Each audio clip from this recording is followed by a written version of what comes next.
네, 안녕하세요.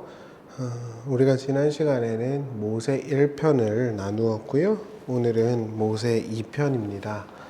원래 모세를 한 3편 정도 안에서 설명을 드리려고 했는데 양이 원체 많아가지고요.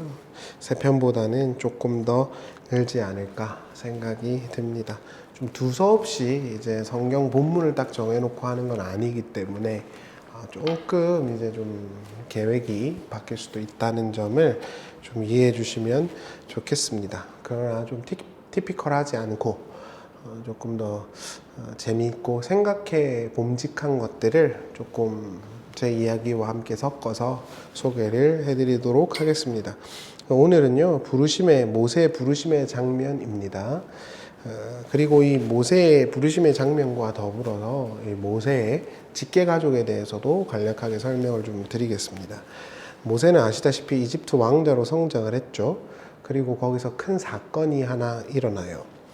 모세가 장성을 한 후에 자기 이제 형제들에게 나갔다. 출애굽기를 보면 그렇게 나옵니다. 그래서 나가서 이제 그 노동하는 거를 좀 봅니다. 근데 이제 히브리 사람들이 노동하는 걸 보는데 거기서 히브리 사람을 굉장히 괴롭혔던 애국 관리가 있었고 그걸 막는 과정에서 이제 사고가 일어나죠.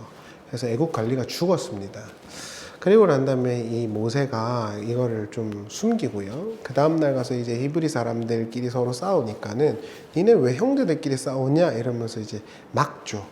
그때 이제 히브리 사람들이 뭐라 그러냐면 네가 나를 죽이려 그러냐 이런 식으로 이야기를 해요. 그래서 모세가 마음이 덜컥 내려앉죠. 왜냐하면은 이거 잘 숨겼었어야 했는데 들통난 거니까. 사실은 이제 고대 근동에서 눈에는 눈, 이에는 이 법칙이 강했기 때문에 이 노동자 또는 노동력에 손실을 입힌 사람에게 대해서는 굉장히 처벌이 셌을 것이라고 우리가 추론할 수 있잖아요. 그래서 도망을 치죠. 그래서 도망을 쳐서 어디로 가냐면 광야로 갑니다. 그 광야에서 이제 누구를 만나냐면 이드로를 만나죠. 장인입니다. 이드로가 자신의 딸들 중에 한 명인 십보라와 모세를 결혼시키죠. 그리고 거기서 아들인 게르솜을 낳았어요. 근데 이 게르솜이라는 이름 뜻이 이방인이 되었다라는 것입니다. 근데 이제 이 이야기 속에서 우리가 한 가지 생각해 봄직한 건 뭐냐면요. 자신의 힘으로 또 폭력으로 하나님의 나라가 이루어지지 않는다는 거예요.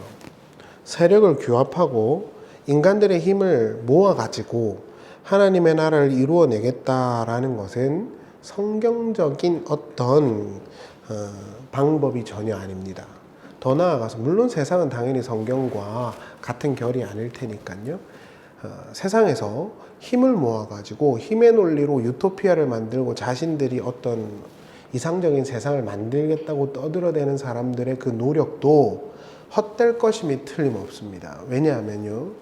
성경은 이렇게 말해요. 하나님은 인간들이 스스로의 힘으로, 스스로의 계획으로, 스스로의 생각으로 뭔가를 해내겠다 또는 이루겠다, 완성시키겠다라는 것 자체가 불가능하다고 단언합니다. 성경은 인본주의와 인간의 가능성에 대해서 철저하게 부정하는 책이거든요.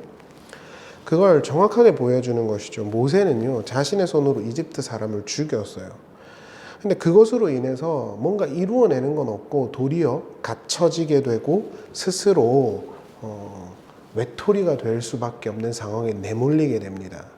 사도 바울의 표현을 좀 빌리면요. 하나님의 말씀과 하나님께 대한 올바른 지식이 없는 열심은 항상 그런 식으로 가요. 종교 생활도 마찬가지고 모든 생활도 마찬가지입니다. 신자들은 하나님께서 허락하시는 그런 방법과 어떤 삶의 모습을 가지려고 해야 되고요. 하나님을 매 순간 의지하려고 해야 해요. 내가 뭔가 내 지식과 내 판단으로, 내 생각으로, 그리고 내 힘으로 뭔가를 계속 뭔가 하려 하잖아요. 그럼 반드시 부작용이 생깁니다. 모세가 딱 그런 케이스라고 보시면 되죠. 모세는 좋은 의도였을 수 있죠. 야, 어떻게 히브리 사람을 그렇게 억울하게 괴롭히냐. 그러지 마라. 근데 정작 그러한 자기의 의도와 행위가 좋은 결과로 나아가지를 못해요. 그러니까 이런 것들 자체에서 우리는 성경이 어떤 스탠스 위에 서 있는지를 분명히 알 수 있죠. 내가 종교적으로 열심히 한다고 해서 하나님이 움직이지 않습니다. 여러분 이거를 꼭 동의를 좀 해주시면 좋겠어요. 저도 얼마나 금식기도 많이 하고 기도 많이 했겠습니까? 실제로 이제 저가 뭐 대인관계가 넓지는 않지만 저를 만나는 분들이 간혹가다 다리가 좀 저른 것 같아요. 그래요. 실제로 제 무릎이랑 발등이랑 무릎 꿇고 기도를 많이 해가지고 2개가 되고 올라와 있고 이래요. 걷는 게 힘들어요. 그런데 그렇게 열심히 해도요, 하나님이 내가 원하는 거 주지 않더라고요. 특세 안 했겠습니까? 여리고 기도회 안 했겠습니까? 어떤 이들은 그럼 열심히 부족해서 그런 거 아니냐 그럴 수도 있겠지만 그 말도 안 되는 소리입니다. 누구보다 열심히 했어요. 그러니까 그런 식의 논리 구조 안에서 하나님이 움직인다고 생각하면은 평생 그 밖으로 못 나와요. 은혜의 세상으로 못 나옵니다. 모세가 딱 그런 케이스다 이렇게 보시면 돼요. 뭔가 내 손으로 뭔가 이루어 보겠다 또는 의지를 갖고 뭔가 행동을 했는데 그게 완전 역효과를 일으키죠. 그러니까 하나님이 끌고 가면 그냥 끌려가야 돼요. 거기서 내가 머리를 딱 들고 내가 생각하는 좋은 걸 해보겠다 하는 순간 거기서부터 전쟁이 일어나요. 힘들어져요. 어찌됐든 그는 광야의 나그네로 전락을 하게 되죠. 근데 저는 이 광야 시간이 꼭 필요하다고 보는데, 이 광야라는 건 뭐 깎이고 훈련되고 뭐 이런 애매모호한 표현들을 주로 쓰는 것 같긴 한데, 뭐 그런 분들도 있고 또 정확하게 설명하시는 분들도 있겠죠. 근데 저는 어떻게 생각을 하냐 하면 모세의 경우에 한해서요, 이 모세의 인간적인 열심이 완전히 꺾이는 시간이 광야라고 봅니다. 그러니까 애매모호하게 우리가 깎여지고 훈련되고 이런 거 말고 나라는 사람이 해봐야 소용없구나라는 걸 깨닫게 되는 게 모세의 광야 시간이에요. 내가 2손 불끈 쥐고 뭔가 해낼 수 있는 존재가 아니었구나를 깨닫는 게 광야 시간이에요. 하나님이 택한 사람들은 대부분 다 그런 과정을 거치죠. 그래서 여러분들께서도 이제 어렵고 힘든 일이 있으면 거기에서 내가 뭔가 발버둥치고 내가 아무리 노력하고 내가 계산해도 안 되는구나를 알게 되면 그게 여러분들이 광야를 지난 겁니다. 그 시간이 지나서요, 모세는 하나님을 만나게 되죠. 그런데 여기서 우리가 주목해야 되는 건 모세가 광야에서 양을 치다가 하나님을 보는데 떨긴 나무에 불이 붙은 걸 봅니다. 자, 여기서 제가 여러분들께 나누고 싶은 포인트는 4가지인데요. 3가지 정도가 될 것 같습니다. 서너 가지. 첫 번째, 광야. 아까 말씀드렸죠. 광야는 인간적인 열심이 끊어져 나가는 거. 애매모호하게 뭔가 깎이고 훈련되고 이런 거 말고 내가 아무리 고개 빳빳이 들고 노력해도 안 된다는 걸 아는 시간. 그때 하나님을 만나요. 어느 정도 그게 동의가 되면. 2번째는 양을 치고 있고요. 3번째는 떨기나무에 불이 붙었다. 이거 정도가 될 것 같습니다. 지금 이제 우리나라가 투표를 하잖아요. 대통령 선거를 하고 있잖아요. 사전투표가. 근데 뭐 저는 뭐 그런 아래적인 이야기 하고 싶지 않고요. 별로 관심도 많이 없어요. 그런데 성경에서 지도자를 뽑는 아주 그 기본적이며 근본적인 조건이 하나 있습니다. 그게 뭐냐면요, 양을 친다는 것입니다. 여러분, 저는 모세의 이 부르심의 장면에서 신발을 벗어라, 네가 선 곳은 거룩한 곳이다, 뭐 이런 것만 자극적으로 맨날 들어왔거든요. 근데 모세가 양을 치고 있었다라는 말이 굉장히 유의미하게 들려왔어요. 그리고 그 부분에 대해서 히브리 이제 주석이나 랍비들의 견해도 봤는데 그걸 상당히 유의미하게 보고 있더라고요. 여러분, 양을 치고 있었다는 걸 기억하셔야 돼요.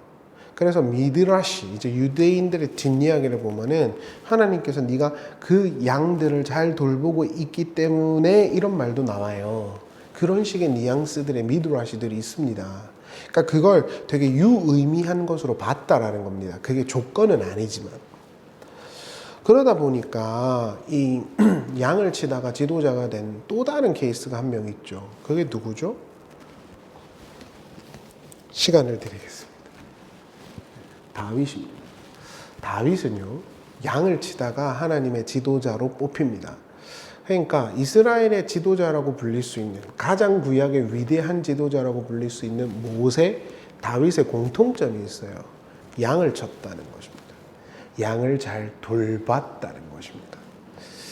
뭐 아시다시피요, 다윗은요 사무엘이라는 위대한 선지자가 왔죠. 그래가지고 이제 사무엘이 이제 왕을 기름 부으려고 했단 말입니다. 그때 이제 이새의 집에 가가지고 아들들을 이렇게 보니까 너무 마음에 들어요. 그래서 이제 왕으로 딱 기름 부으려고 하니까 하나님이 걔 아니야, 걔 아니야 이래가지고 다 세웠는데 없어요. 그래가지고 사무엘이 이새한테 물어보죠. 이 집 아들 이거 다예요? 이렇게 물어보니까 이새가 기가 막힌 말을 합니다. 하나가 더 있는데 걔는요 지 양밖에 몰라요. 이렇게 양치는 잡니다. 이걸 제 의도 좀 제 표현에 섞어서 말. 지 양치는 거밖에 모르는 애예요. 지금 사무엘 같이 위대한 분이 왔는데 여기도 안 오고요. 그냥 지 양들 돌보고 있어요. 혹시 맹수들이 와서 잡아갈까봐, 혹시 자기 양들 잡아갈까봐, 지 양들이 힘들까봐 그거 돌보고 있는 애예요. 그래요. 불러오라 그러죠. 그래서 하나님께서 뭐라 그러냐면 딱 내 마음에 맞다 그래요. 그러니까 하나님께서 세우시는 지도자들은, 성경적인 지도자들은 그 양에 대한 애정이 있습니다. 이걸 조금 더 확장해 볼까요? 우리에게 맡겨진 어떤 사업의 자리, 직장의 자리, 오늘 하루의 자리, 거기서 누가 알아주든 알아주지 않든 열심히 살아가는 사람들, 그런 사람들을 하나님이 보고 있다는 걸 기억하셔야 해요. 사람들이 생각할 때, 와, 저 권사님, 저 장로님, 저 집사님, 저 성도님 되게 믿음 생활 잘하고 간증거리도 많고 이런 거 하나님 보실 것 같죠? 천만의 말씀입니다. 그것도 볼 수 있죠. 그리고 그런 분들도 대부분 다 오늘을 열심히 사셨으니까 그런 이야기를 하실 수 있는 거잖아요. 하나님은 사람들에게 박수 받는 거 별로 관심 없어요. 작가와 녹화하는 목사님 말씀처럼 사람들한테 박수 받으면 하나님 앞에 가면 벌거숭이 돼요. 여러분, 성경이 말하는 것은 명징합니다. 내 지도자들은 자기 양들을 쳐야 돼. 돌봐야 돼. 그런데 이렇게 양을 치는, 양을 목숨처럼 여기시면서 돌보신 분이 계시죠. 우리의 유일한 지도자 예수 그리스도예요. 이제 이런 식으로 이제 모형화가 되는 거예요. 알레고리적으로. 이게 소위 말하는 비블리컬 티올로지죠. 성경 신학이요. 어찌됐든 그 하나님께서는 이런 과정에 있는 모세를 보셨다는 거 우리가 조금 볼 필요가 있다는 거예요. 애매모호하게 뭐 신을 벗어라 이런 거에 집중하지 마시고요. 그리고 난 다음에 하나님께서 모세에게 나타나셨는데 떨기나무를 사용하셨어요. 왜 떨기나무일까요? 떨기나무가 구약 성경에서 3번 나와요. 출애굽기 이 3장에 2번 나오고 신명기에 1번 나옵니다. 그런데 떨기나무, 왜 떨기나무일까요? 떨기나무에 불이 붙어 있는 심상을 주셨거든요. 떨기나무는요 광야에서 가장 사소하고 가시가 많은 나무라고 해요, 유대인들이. 그러니까 저는 너무 그 설명이 딱 누구랑 일치하죠? 모세랑 일치하죠. 이 떨기나무라는 거는 지나가는 애들한테 상처 주는 나무예요. 이게 뾰족뾰족뾰족 가시나무라고 보시면 돼요. 뾰족뾰족뾰족 해가지고 이렇게 지나가는 애들 상처 주고, 그 조성모 씨가 리메이크한 그 노래 있잖아요. 내 속엔 내가 너무 많아. 가시나무. 그거라고 보시면 돼요. 뾰족뾰족뾰족뾰족 해가지고 지나가는 사람 상처 주고 힘들게 하고 이런 사람이에요. 뭐라 해야 될까요? 약간 아웃사이더 같고 실패한 사람 같고, 어떻게 보면 세상에서 누구도 알아주지 않는 가장 낮은 사람 같고. 누구랑 비슷한가요? 모세랑 똑같죠. 뭔가 해보려고 하다가 긴 세월 꺾이고 상처만 남은 야인 모세. 그 모세 위에 불이 붙어 있는 거예요. 불은 하나님이시잖아요. 내가 너랑 함께 한다는 이야기를 하는 겁니다. 너가 가장 사소하고 너가 가장 힘들고 너가 가장 볼품 없는 사람이라 해도 내가 너랑 함께 한다는 이야기를 지금 하려 하는 것입니다. 그게 떨기나무에 불이 붙은 심상이 주고자 하는 내용이고요. 더 나아가서 이 떨기나무는 이스라엘을 은유하기도 하지요. 이스라엘은 가장 낮고 많은 상처를 받은 집단이었습니다. 그래서 출애굽기 2장 끝에 보면은 너무너무 힘들어서 고통을 외치고 있더라, 이렇게 울부짖더라 이렇게 말을 합니다. 그때 하나님께서 아브라함과 이삭과 야곱에게 하신 약속을 기억했다 이렇게 끝나요. 그 이야기가 떨기나무에 불이 붙은 걸로 설명이 되고 있는 거예요. 온갖 상처와 아웃사이더가 되어버린 모세, 그리고 이스라엘.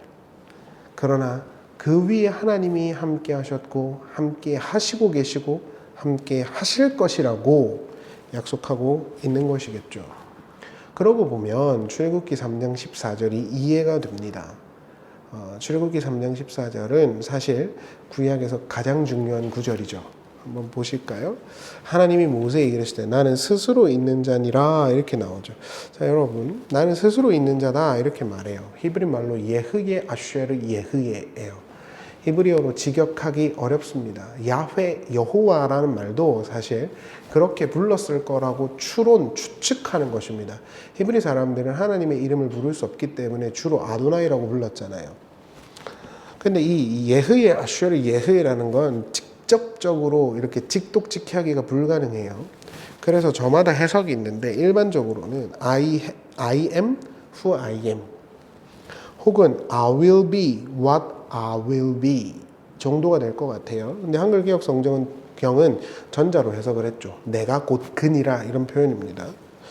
여기서 쓰인 예흐예는 하야 동사입니다. 그 어근이요. 하야는 존재나 발현을 뜻하는 거예요. 그래서 이것은 나는 과거에도 현재에도 미래에도 스스로 있는 자라는 뜻일 수도 있지만 함께하는 자라는 뜻으로도 이해될 수가 있어요.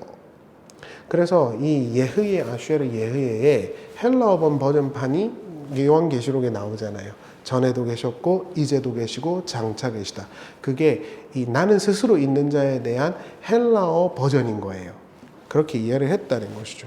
그런데 창세기 3장 12절에 가면 이런 말씀이 있어요. 하나님이 이르시되 내가 반드시 너와 함께 있으리라. 여기서 있으리라에 상응하는 단어가 예흐예예요. 그러니까 내가 항상 함께 있을 거야. 그걸 예흐예라고 해놓고 예흐예 아쉐르 예흐예 이렇게 뒤에다가 붙여놨어요. 그럼 뭔 말입니까? 이 예흐예를 관통하고 있는 출애굽기의 심상은 함께 한다는 뜻이죠. 나 여호와가 너와 함께 있겠다라는 것입니다. 왜 이렇게 하나님은 계속 설득하고 계실까요? 모세라는 인물이 온갖 모양으로 삐쭉빼쭉한 가시나무여서 그래요. 모세는 하나님이 너와 함께 한다는 말을 듣고도 나까짓게 뭐라는 말을 달고 사는 사람이죠. 그래서 하나님께서 말하시는 건 이겁니다. 니까짓 건 뭐 안 되는 거 알아. 그러나 내가 너랑 함께하면 니까짓 거가 아니야. 그 이야기를 하는 겁니다. 그게 하나님의 부르심의 어떤 힘인 겁니다. 바울도 늘 하는 말이 그거잖아요. 하나님이 나를 부르셨다고. 하나님이 부르신 사람들은 하나님의 근간 프라이드가 있습니다. 비루하고 가난한 그 어떤 자존감을 가지고 있지 않아요. 제가 그래서 정말 하나님께 감사하는 건 신학생 때부터 저는 큰 교회 담임 목사들한테 고개 숙여본 적이 없어요. 별로 관심도 없고요. 하나님이 부른 사람들은 하나님께 근거하고 있는 프라이드가 있어요. 우리 목사님이 그런 거 있나 잘 보세요. 사람 뒷공문이 쫓아다니는 사람들은 목사 아니라고요. 하나님 아버지에게 무릎 꿇고 하나님 아버지의 말씀을 붙드는 게 목사라고요. 그리고 신자인 거고 세상 앞에 가서 세상 사람들이 위대한 사람들이 있어도 그거 앞에 무릎 꿇지 않는 겁니다. 그보다 더 크신 하나님이 나와 함께 하신다는 걸 알기 때문에 그게 모세에게 하나님께서 주신 내용인 것이죠.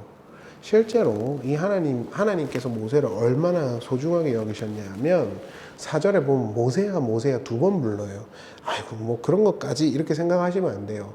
하나님이 이름을 2번 부른 케이스가 2가지가 있어요. 모세 빼고요.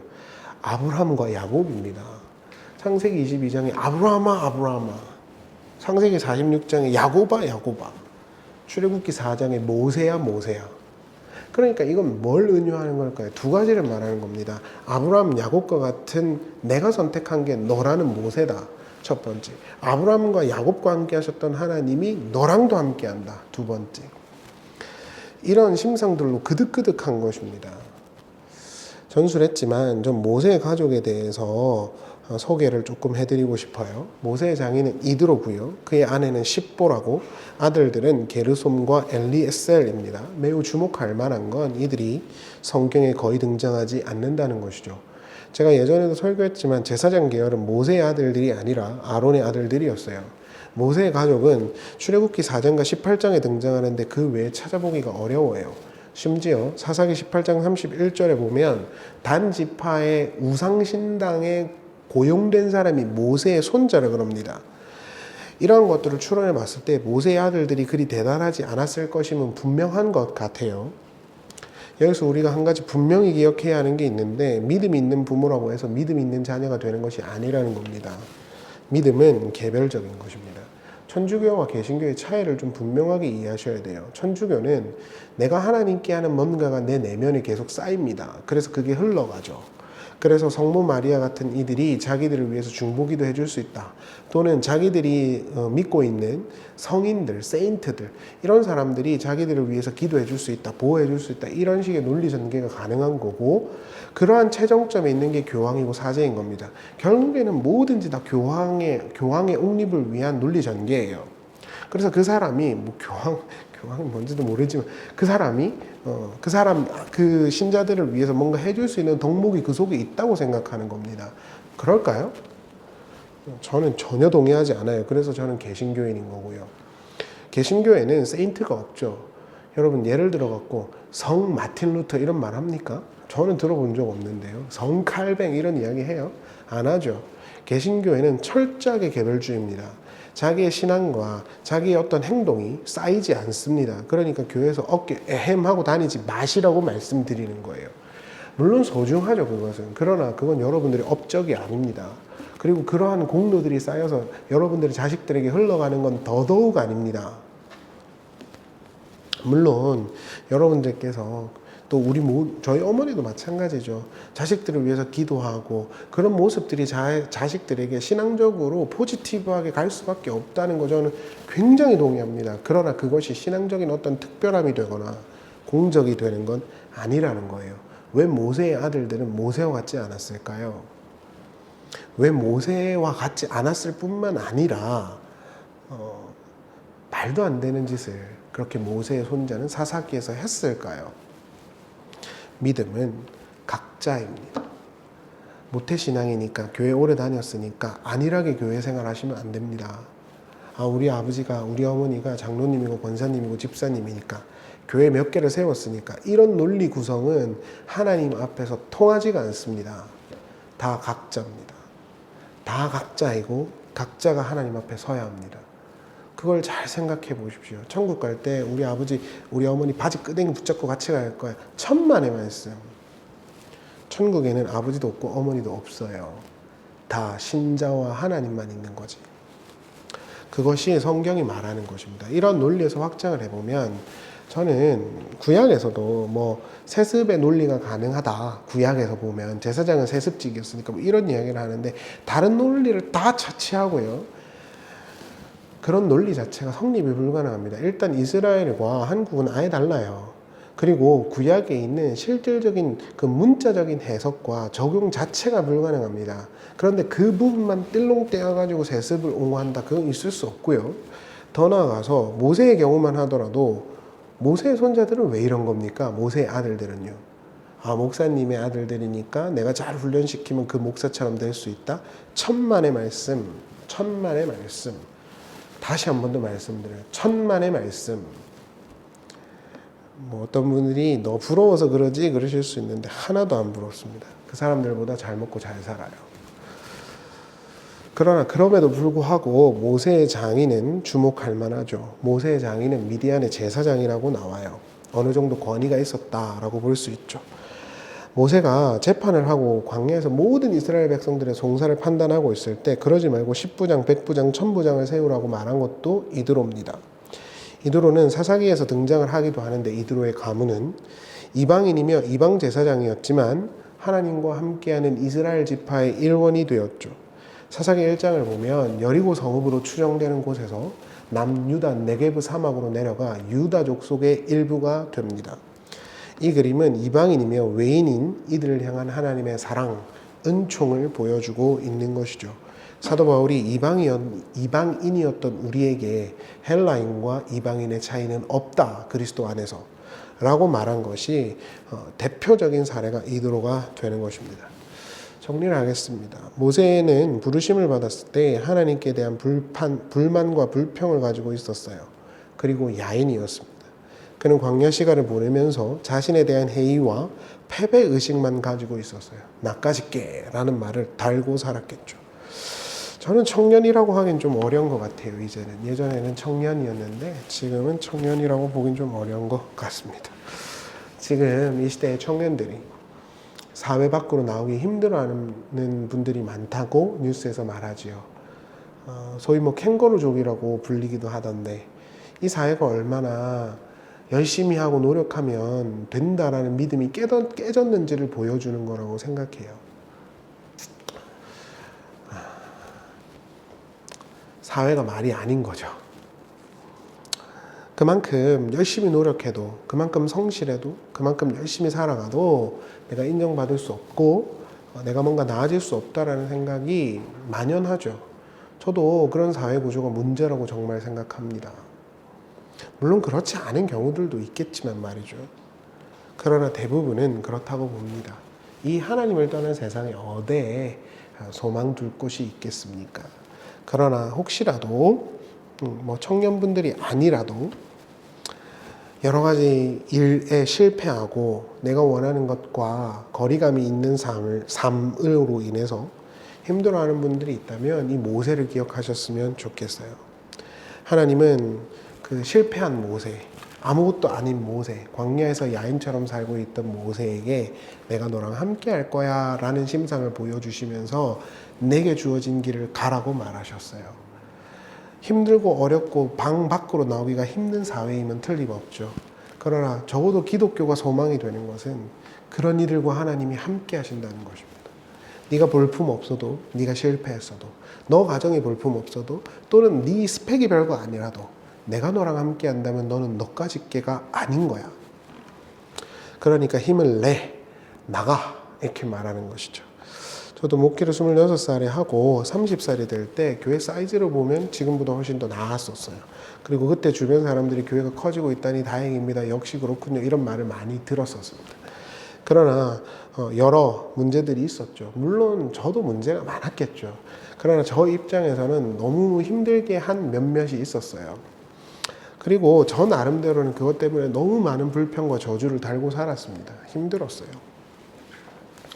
그러나 그럼에도 불구하고 목회를 포기할까? 이런 생각을 정말 최근까지도 했고 하고 있습니다. 그러나 하나님께서 이 모세의 부르심의 장면을 보면서 저에게 이렇게 말씀하시는 것 같아요. 알고 있다. 네 고통과 네 아픔을 내가 알고 있다. 내가 함께 하겠다. 네 슬픔과 네 눈물을 내가 받고 지금도 보고 있고 앞으로도 네랑 함께 하겠다. 그러니까 주어진 삶을 살아야지. 이렇게 말한다고 저는 생각이 듭니다. 여러분, 모세 이야기는 우리 같은 일반적인 사람에게 위로가 되지 않을까 생각합니다. 아무것도 아니고 상처로 가득한 야인과 같은 모세에게 찾아오신 하나님이, 아브라함과 이삭과 야곱을 기약하셨던 하나님이 지금도 함께 하신다며 성경을 통하여 우리에게 말하고 있는 것입니다. 밖으로 나가세요. 소망의 하나님을 힘입어서요. 마지막으로 첨언하자면, 신학적으로 보자면 하이퍼 칼빈주의 또는 그 이상의 칼빈주의에 심취하신 분들은 자꾸 뭔가 안 해도 된다고 생각하고, 나까짓 게 뭐 죄만 짓지 뭐 내가 하는 게 죄밖에 더 있나, 진리만 하면 된다, 이런 식으로 생각하는 분들이 간혹 있는 것 같아요. 그리고 그런 류의 사람들의 그 지탱을 해주는 어떤 사람들이 누구냐면, 지금도 보니까 뭐 히브리어 창세기 1장 3절 해가지고 한 단어 한 단어 파자하는데 그 말 같지도 않은 소리입니다. 제가 정말 강력하게 말씀드릴게요. 히브리어 한 단어 한 단어를 파자해서 성경을 가르친다고요? 제발 말도 안 되는 소리 하지 마세요. 그 정도의 실력을 가지고 있는 분들이 있을 수 있죠. 그러나 그분들의 설교를 보면 그게 전부가 아닙니다. 근본적인 신학의 골격이 있고 많은 연구의 양이 있어요. 대표적으로 김성수 목사님 같은 경우에도 보면 신학적인 스펙트럼이나 그 지식이 엄청 넓잖아요. 그러니까 그냥 보시면서 그래, 한글개혁성경은 다 틀렸고 목사들은 다 틀렸고 저거 뭐 볼 것도 없고 들을 것도 없어. 히브리어는 다 한자 한자 의미가 있으니까 요렇게 해석하면 돼. 진짜 그렇게 해가지고 모든 성경을 다 번역할 수 있다. 오케이, 인정해드리죠. 근데 그런 사람 한 명도 못 봤어요. 그런 단어들을요, 예를 들어 갖고 한 단어가 있다 해볼게요. 그럼 한 단어가 딱 있죠. 그거를 그렇게 자기들이 그 당시에 해석을 했어요. 그거를 모든 나오는 용례에다가 다 적용할 수 있느냐? 그렇지 않습니다. 양심이 있으시면 절대 그렇게 말 못해요. 예를 들어가지고 뭐 헬라어에서도요, 정관사가 있냐 없냐 물론 중요하죠. 그러나 사본에 따라서는 있는 경우도 있고 없는 경우도 있어요. 그리고 어떤 경우에는 빼먹은 경우도 있고요. 언어라는 건 그런 거예요. 그래서 전체적인 맥락과 전체적인 어떤 문장 구조와 다양한 번역본과 신학의 검증을 거쳐가지고 설교를 하셔야 돼요. 근데 이런 류의 사람들, 뭐 히브리어네 헬라어네 이런 사람들은요, 보면은 봐라, 하나님께서 뭐 이거 뭐 하라는 게 뭐가 있냐, 전부 다 하나님의 사랑이니까 니네 마음대로 해도 된다, 진리만 알면 된다, 이렇게 가르치는 사람이 여전히 많더라고요. 제가 깜짝 놀랐어요. 정말 어떻게 그런 류의 사람들의 설교를 그렇게 들을 수 있죠? 그런 류의 어떤 정신적인 기반을 하고 있는 사람들 대부분 하는 말이 그거예요. 나까짓 게 뭐 할 수 있냐, 뭐 교회당에서 신앙생활 하는 건 다 죄고 아무것도 아니다. 제발 말도 안 되는 소리 하지 마세요. 그게 아닙니다. 기독교는 세상을 비관하고 염세주의로 끝나는 게 아니고요, 나까짓 게 아무것도 아니구나 해서 끝나는 게 아닙니다. 나까짓 거 아무것도 아닌 거 우리 다 알아요. 그러나 그런 우리를 하나님이 부르시고 함께하고 있다는 것까지 가셔야 된다니까요. 저는 그게 김통수 목사님이 외친 내용이라고 생각하고 마틴 로이드 존스나 많은 개혁주의자들이 말했던 내용이라고 생각합니다. 정말 그들의 설교를 마르고 닳도록 들었습니다. 저는 그렇게 귀결되던데요.